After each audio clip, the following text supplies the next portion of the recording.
गत मध्यरात्रि रे सदर रेंजर लहंडाबुड़ दौड़ापड़ा और सलंगाबुड़ अंचल में दंता हाथीर आतंक वन विभाग और ग्रामवासी नयांत। आज डिसेम्बर 7 तारिख शनिवार सकाळ 7टा पाखापाखि एही अंचलर लोके सामान्य आश्वस्त होइछंती। गत राति सारा सेमानंक परिवार को पहरा देवा सह गजराज उपरे तीक्ष्ण नजर रखिथिले। एक दंताहाती सेमानंक अंचल में आतंक खेलाइथिला। लहंडाबुड़ दौड़ापड़ा और सलंगाबुड़ ग्राम मध्य को बारंबार पशुथिला एही हाथी।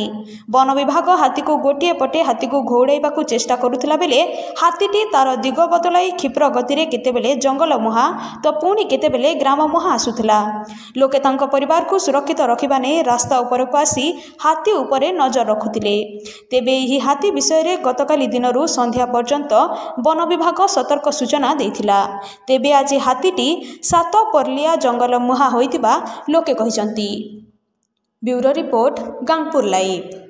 कचड़े बोले संध्या 7टा भितर एंता हाथी आइथिले।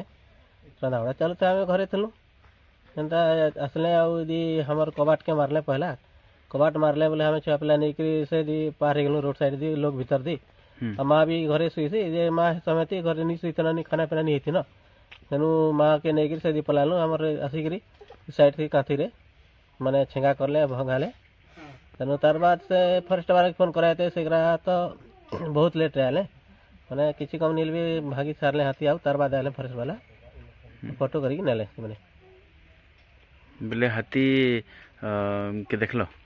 हाँ देखलु गोटे थला पूरा मुसल लम्बा लम्बा था